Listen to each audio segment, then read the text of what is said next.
ಕಡಲೆ ಹಿಟ್ಟು ಇದು ಅಜ್ಜಿ ಕಾಲದ ಸೌಂದರ್ಯದ ಗುಟ್ಟು. ಕಡಲೆ ಹಿಟ್ಟು ಕೇವಲ ಬಜ್ಜಿ ಬೋಂಡ ತಯಾರಿಕೆಗೆ ಮಾತ್ರವಲ್ಲ, ಸೌಂದರ್ಯ ಮತ್ತು ಆರೋಗ್ಯಕ್ಕೂ ಬಹಳ ಪ್ರಯೋಜನಕಾರಿ. ಕಡಲೆ ಹಿಟ್ಟಿನಲ್ಲಿರುವ ಗುಣಗಳು ಚರ್ಮಕ್ಕೆ ಚಮತ್ಕಾರವನ್ನು ಮಾಡುತ್ತದೆ.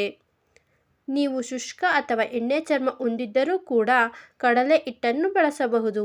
ಇದು ಯಾವುದೇ ರೀತಿಯ ಅಡ್ಡ ಪರಿಣಾಮಗಳನ್ನು ನಿಮ್ಮ ಚರ್ಮಕ್ಕೆ ಉಂಟು ಮಾಡುವುದಿಲ್ಲ.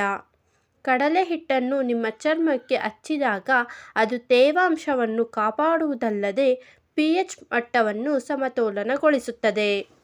ಅಲ್ಲದೆ ಹೆಚ್ಚುವರಿ ಎಣ್ಣೆಯನ್ನು ಕೂಡ ತೆಗೆದುಹಾಕಿ ಚರ್ಮದ ಮೃದುತ್ವವನ್ನು ಕಾಪಾಡುತ್ತದೆ, ಮೊಡವೆಗಳನ್ನು ಶಮನ ಮಾಡುತ್ತದೆ. ಸ್ನಾನ ಮಾಡುವಾಗ ಮತ್ತು ಮುಖ ತೊಳೆಯುವಾಗ ರಾಸಾಯನಿಕಗಳಿಂದ ಕೂಡಿರುವ ಸಾಬೂನಿನ ಹೊರತಾಗಿ ಕಡಲೆ ಹಿಟ್ಟನ್ನು ಚರ್ಮಕ್ಕೆ ಬಳಸಿ. ನಿಮ್ಮ ತ್ವಚೆಯು ಮೊಡವೆಗಳನ್ನು ಹೊಂದಿದ್ದರೆ ವಾರಕ್ಕೆ ಕನಿಷ್ಠ ಪಕ್ಷ 3 ರಿಂದ 5 ಬಾರಿ ಕಡಲೆ ಹಿಟ್ಟಿನ ಫೇಸ್ ಪ್ಯಾಕ್ ಹಚ್ಚಿ.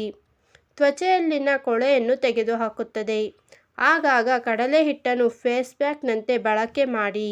ಇದರಿಂದ ಆರೋಗ್ಯವಾದ ಮತ್ತು ಹೊಳೆಯುವ ಚರ್ಮವನ್ನು ನೀವು ಪಡೆಯಬಹುದು. ಬೇಡವಾದ ಕೂದಲನ್ನು ತೆಗೆದುಹಾಕುತ್ತದೆ. ಶತಮಾನಗಳಿಂದಲೂ ಬಳಸುತ್ತಿರುವ ಕಡಲೆ ಹಿಟ್ಟು ನಿಮ್ಮ ಬೇಡವಾದ ಕೂದಲನ್ನು ಶಾಶ್ವತವಾಗಿ ಶಮನ ಮಾಡುವ ಗುಣವನ್ನು ಹೊಂದಿದೆ. ಸಾಕಷ್ಟು ಮಂದಿ ತಮ್ಮ ತುಟಿ, ಗಡ್ಡ, ಕೈ, ಕಾಲು ಮತ್ತು ತ್ವಚೆಯ ಮೇಲೆ ಸೂಕ್ಷ್ಮವಾದ ಕೂದಲನ್ನು ಹೊಂದಿರುತ್ತಾರೆ.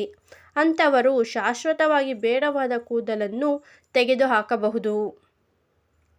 ನೈಸರ್ಗಿಕ ಬ್ಲೀಚಿಂಗ್ ಕಡಲೆ ಹಿಟ್ಟು ನೈಸರ್ಗಿಕವಾದ ಬ್ಲೀಚಿಂಗ್ ಗುಣವನ್ನು ಹೊಂದಿದೆ. ಅಲ್ಲದೆ ಅದು ಸತ್ತ ಚರ್ಮದ ಕೋಶಗಳನ್ನು ತೆಗೆದುಹಾಕುತ್ತದೆ. ಚರ್ಮದ ಮೇಲಿರುವ ಕಪ್ಪು ಚುಕ್ಕೆಗಳು, ಸೂರ್ಯನ ಕಿರಣಗಳಿಂದ ಹಾನಿಗೊಳಗಾದ ಚರ್ಮ, ಸುಕ್ಕುಗಳು, ಗೆರೆಗಳನ್ನು ಈ ಕಡಲೆ ಹಿಟ್ಟು ಗುಣಪಡಿಸುತ್ತದೆ. ಅಲ್ಲದೆ ತ್ವಚೆಗೆ ವಿಶೇಷವಾದ ಬಣ್ಣವನ್ನು ನೀಡಿ ಮೃದುವಾಗಿಸುತ್ತದೆ. ಹಾಗಿದ್ದರೆ ಕಡಲೆ ಹಿಟ್ಟಿನ ಫೇಸ್ ಪ್ಯಾಕ್ ಹೇಗೆ ಮಾಡೋದು ಎಂದು ನೋಡೋಣ. ಕಡಲೆ ಹಿಟ್ಟಿಗೆ ರೋಸ್ ವಾಟರ್, ಮೊಸರು ಅಥವಾ ಹಾಲು ಮಿಶ್ರಣ ಮಾಡಿ ಅದನ್ನು ಹಚ್ಚಿಕೊಳ್ಳಿ. ಅದಕ್ಕೆ ಜೇನುತುಪ್ಪ, ಅರಿಶಿನ ಸೇರಿಸಿದರೆ ಬಳಸಿದರೆ ಮತ್ತಷ್ಟು ಉತ್ತಮವಾದ ಫಲಿತಾಂಶವನ್ನು ಪಡೆಯಬಹುದು. ಸ್ನೇಹಿತರೆ, ಇಂದಿನ ಈ ಮಾಹಿತಿ ನಿಮಗೆ ಇಷ್ಟವಾಗಿದ್ದರೆ ದಯವಿಟ್ಟು ಲೈಕ್ ಮಾಡಿ ಮತ್ತು ಚಾನಲ್ಗೆ ಸಬ್ಸ್ಕ್ರೈಬ್ ಆಗೋದನ್ನು ಮರಿಬೇಡಿ. ಮತ್ತೊಂದು ವಿಶೇಷವಾದ ಮಾಹಿತಿಯೊಂದಿಗೆ ಭೇಟಿಯಾಗೋಣ. ಧನ್ಯವಾದಗಳು.